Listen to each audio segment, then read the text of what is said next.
Muy buenas noches. Me presento, soy Pedro Pablo del segundo A para la materia de psicología y psicología del aprendizaje.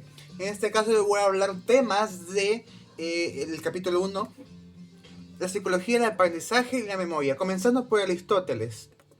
Bueno, ¿quién fue este señor griego? Esto tiene que ver mucho en el aspecto del asociacionismo, que tiene que ver con la asociación, y eso tiene tres principios: la contigüidad, la frecuencia y la similitud. La contigüidad es el estímulo que asocia un recuerdo con otros recuerdos o con cosas, ¿no? Es la base de esto. La frecuencia, qué tan constante es. Y por último, la similitud, qué tan parecido es esto uno al otro. Bueno, después Descartes y el dualismo. Él creía que el cuerpo humano funcionaba como una máquina autorregulada, ¿no? Cosa que fue refutada después con el tiempo. Tiene que ver con el reflejo y el estímulo. Es lo que él encontraba. El reflejo es un estímulo sensorial, ¿no? Que tiene que ver con el cerebro y con la respuesta motora. Un ejemplo es cuando te explota un cohete en la cara, ¿no?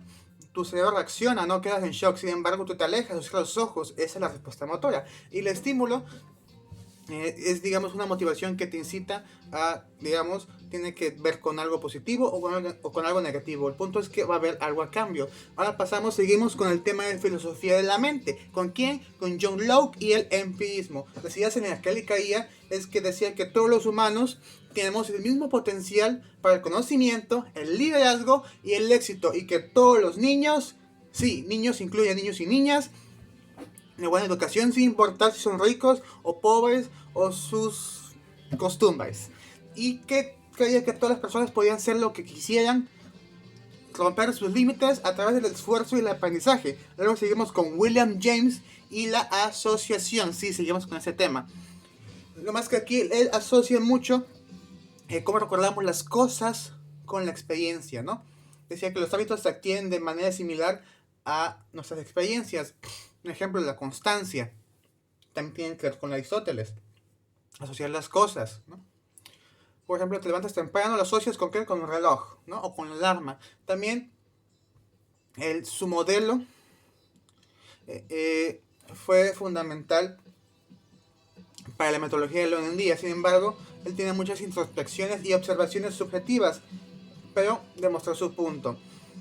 También él decía que con el tiempo se vincularían las condiciones físicas con el cerebro, cosa que es realmente cierta. Ejemplo, cuando los bebés nacen, hacen las caras feas cuando algo no les gusta. Sin embargo, ahora eso lo asociamos con algo feo y decidimos hacerlo o no.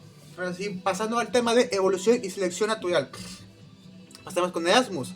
Él era un defensor de la evolución y él decía que una especie, si llegan en un dado tiempo a evolucionaría al punto de que ya no sea reconocible a cómo inició esa especie, ¿no? Un ejemplo, la teoría de los dinosaurios, ¿no? Que dicen que, por ejemplo, los reptiles son los descendientes de los dinosaurios, ¿no? Su evolución en este caso. Un ejemplo, ¿sea verdad, sea mentira? No sabemos. Y también decía que a lo largo del tiempo los rasgos o los nuevos rasgos o características se transmiten de generación en generación. Y eso es muy cierto. Por ejemplo, el cabello, ¿no? Por ejemplo, tu papá podía tener el cabello rizado y tú lo eras. Simple. Ahora pasemos con Charles Darwin, que creo que es el más famoso de esta parte. Él estaba convencido de que la vida en el planeta siempre va a estar en evolución y que de que es inmutable era una completa falacia. Y él tenía, digamos, la teoría de la selección natural, donde propone un mecanismo de cómo ocurre la evolución. Y para eso hay tres condiciones. La primera, el rasgo debe ser heredable, o sea, si tu papá tiene un lunar, tú también tienes que tenerlo. Bien, y ahí tienes un punto. Segunda, el rasgo debe variar. Por ejemplo, si tus papás los dos son de ojos rasgados, tal vez tú nazcas con ellos, pero tal vez nazcas con los ojos aún más rasgados. Así que ahí está variando. Y por último, que es un poco excluyente, el rasgo es que hacer al individuo más apto. ¿Qué quiere decir? Que debe incrementar el éxito reproductivo. O sea que tiene que saber reproducirse, tener descendencia. Después pasamos con el mismo tema, ahora del punto de vista de Francis Galton, la variabilidad de la naturaleza. Él propuso que el humano obtiene la herencia con capacidades, ¿no? O sea, por ejemplo, si sabías conducir, Tal vez tú nazcas con capacidades para eso. Sin embargo, tienes las mismas limitaciones en el mundo físico. Te puedes cortar, puedes sangrar, te puedes lastimar. También él aportó mucho la estadística y la metodología científica moderna. O sea que sin él, la metodología hubiera perdido bastante. Y también él creó la eugenesia, cosa que no debe confundirse con la eutanasia. La eugenesia es un programa para alentar el matrimonio y la procreación entre miembros de la sociedad más sanos. O sea, que él quería juntar gente perfecta y punto. Y a la gente que tenía discapacidad mental o física, que se fuera para otro lado. Él quería gente perfecta. Esa es la eugenesia. Y ahora sí, el último tema, nacimiento de la psicología experimental. Empezamos con Hermann Ebbinghaus y los experimentos sobre la memoria humana. Él pensaba que la psicología podía ser una ciencia natural con el suficiente valor como lo es la biología o la física, y que podía tener y explicarse por matemáticas precisas. O sea que él no quería puntos medios. Y también se cuenta que él buscó ecuaciones matemáticas para explicar todo esto.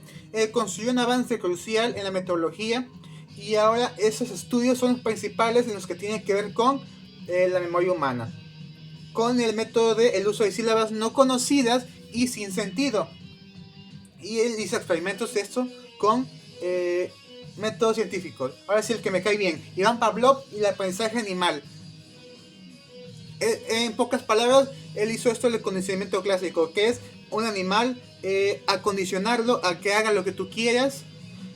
Obviamente positivo, dándole un premio, en este caso la comida. Él demostró que los perros no tienen memoria, eso hay que dejarlo claro, pero tienen memoria de las experiencias. Entonces lo que hizo es que con una campana él la sonaba cada vez que iban a comer. Entonces los perros, cada vez que oían la campana, ellos asociaban ese sonido con que iban a comer. Entonces había días en que no les daba de comer o que no estaba la comida ahí, y sin embargo ellos ya estaban salivando. Y ese es un ejemplo. Y por último, Edward Thorndike, la ley del afecto. Estudiar la forma en que los animales se relacionan. Y el condicionamiento instrumental. ¿Qué quiere decir esta parte? Que es cuando los animales emiten respuestas para obtener o evitar consecuencias importantes. Un ejemplo, cuando llegas a tu casa enojado, ves a tu perrito y ves que estás enojado y se espanta y él se pone de abdomen hacia arriba. Entonces en ese caso él está haciendo una respuesta porque quiere evitar o quiere una consecuencia. Y por último, la ley del efecto, en la que el animal, la conducta que tú no consideres positiva, se debe desaparecer, y la que sí consideres positiva debe persistir. Ejemplo negativa, que es tu cama. Ejemplo positiva, que lo puedes sentar. Y bueno, esos han sido todos los temas. Muchas gracias. Síganme en Instagram. No es cierto. Hay muchas... fue exposición. Muchas gracias. Y eso fue la psicología del aprendizaje y la memoria.